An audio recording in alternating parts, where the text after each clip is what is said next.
Hey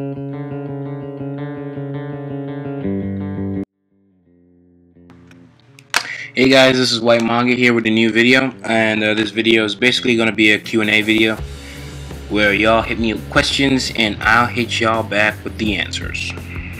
Most of these questions were asked by, Facebook, people that like the Facebook page, and most of these questions were from the Facebook.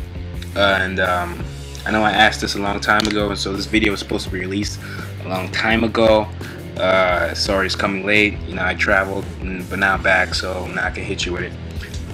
Basically gonna be lifting the questions from the comment section from the Facebook post where I asked for the questions for the video. For those of you who don't know me, I'm the creator of Apple Black. If you want to read the first 3 chapters of Apple Black, I'll leave links to that. You can check it on Saturday AM. And if you want to know what Saturday AM is, basically it's a bi-weekly digital magazine. I'll leave links to that below as well.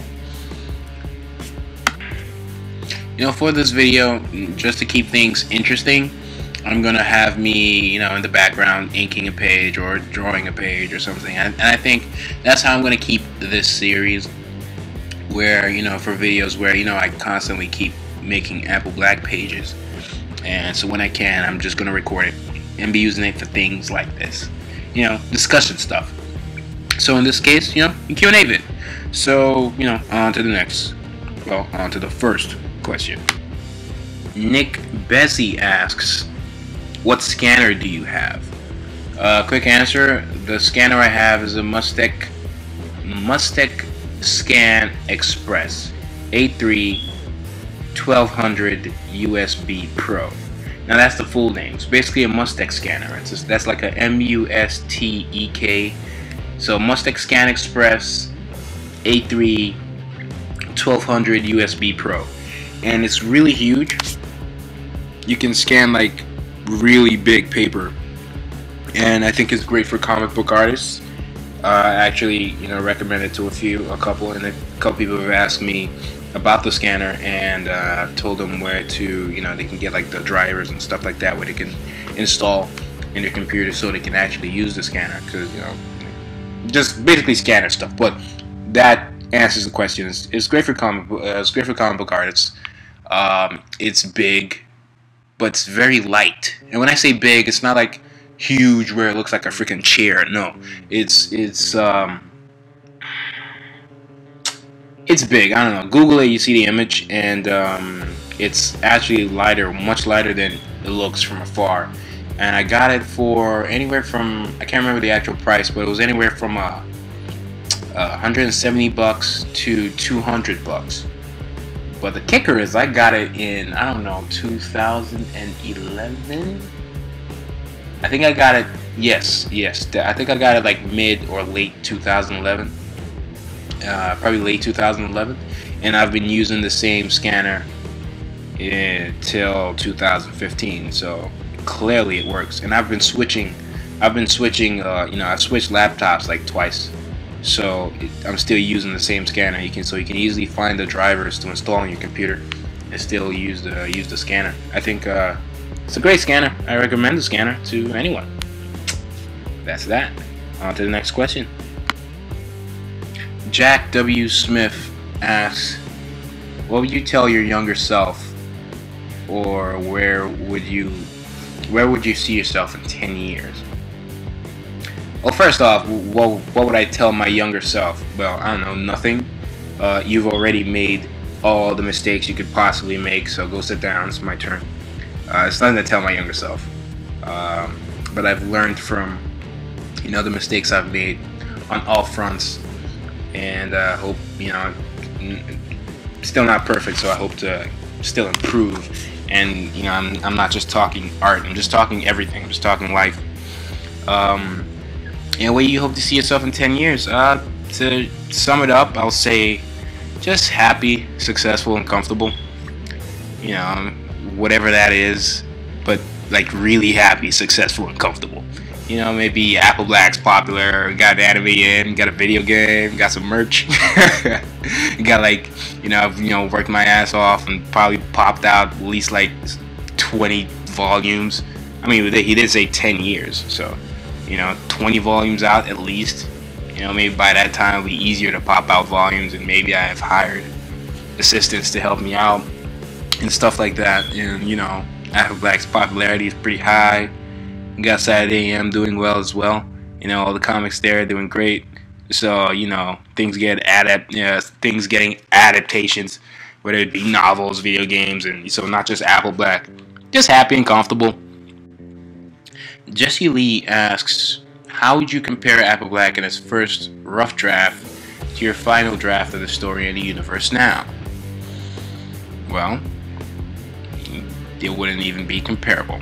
I think when I first started Apple Black, as most of you know, it was like it went through different iterations, being black or strawberry black or pineapple white or whatever you want to say, Pineapple Express, who cares. But during the early phases of it, I was still developing as an artist, and I had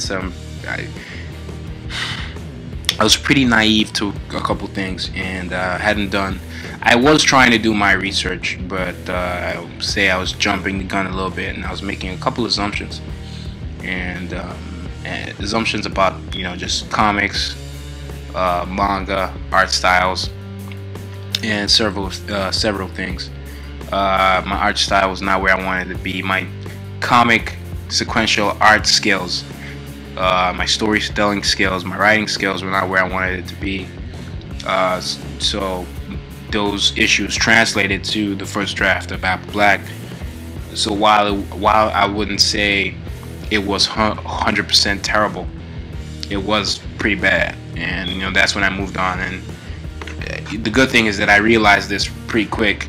Not just the draft itself, but even the way I was producing the comic and just certain things.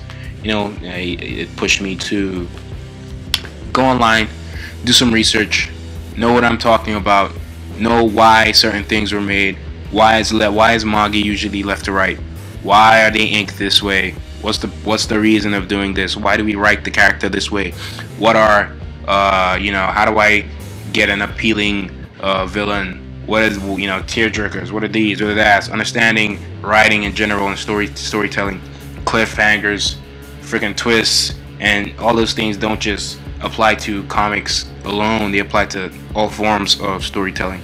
And so just me expanding as a writer and as an artist, and then I wouldn't even still say that I have it 100% where I want it to be right now, but I'm really happy and comfortable where I am right now with Apple Black today, compared to back then, which is what made me not feel comfortable going ahead with Apple Black and wanting to experiment with other things like Candlejack that I entered for like contests, and looking back, there was no way I was gonna win with Candlejack. But again, I've always said things about Candlejack, and by the way, if you don't know what I'm talking about, Candlejack was an old comic I did that it's still fun for me to read now, but just for different reasons, where I look at it and see all the mistakes I've made before, and I've learned from them and things like that. Yeah, so it'll always be a special place with me. But it was not a great comic at all. But you learn from that, and I did a couple things here and there. Did learn practice storyboarding and stuff like that, and worked on my art style. There are things with Apple Black that not only did they change, but they also improved. And there are some things that I didn't change as much, because even wanting to do this comic in the first place, I mean, there were certain things I wanted, certain key points, certain core elements of the comic that I wanted to portray from day one. So those things haven't changed, but they have improved drastically, and it has changed my whole approach to making comics in general as well, just from inspirations I've gotten and the things I've learned from my research, and also me improving my art in general, for the most part through the internet, and maybe studying other artists, watching YouTube videos, reading other comics, picking things here and there, putting my trying to put myself in the shoes of certain artists and trying to figure out why they drew things certain ways, why they wrote characters a certain way, why they wrote their stories in certain ways, and try to see how best I could apply it to Apple Black to create the best product. The first Apple Black was just very amateurish, and I think I've done a good job of improving and getting better to, you know, where we can have a volume that actually has 9 chapters, which is rare in itself, I think. But around nine chapters that, you know, I'm proud of. So again, not perfect, but we improve every day, and I think it's great to look at the first draft and look at the final draft now and see how much I've improved as a whole, from art style to toning, inking, writing, everything. So yeah, I mean, those are the kind of things that you can just look by itself, and you can even go to my DeviantArt, look at the early, you find like my early drawings, and look at the, you know, the latest stuff now. You can clearly see what I'm talking about. Next question. Andy Ha asks, I see some of your drawings are colored by Copic markers. Probably means Copic markers. And some by computer. What computer program do you use to color your drawings? Simple, Manga Studio 5, EX, sometimes Photoshop, and there are other things you could use. The difference between these programs, especially if you just want to color a comic or manga or anything like that, the difference is, when it comes to just that, very little. But what I use, because it's very quick and I'm so used to it, is Manga Studio 5 EX. But I could use Photoshop. It'll just take a little while. Probably take me just a little longer. And I have videos on that. I'll probably leave links to that so you guys can go check that out. The things I've done coloring my manga digitally with Manga Studio, and I'll leave links to some of my Copic marker colorings as well.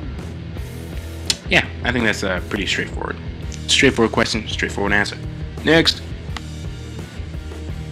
Next question, Matthias Ingancele. Oh man, I just butchered the hell out of that. He asks, how long does it take to completely master a character design?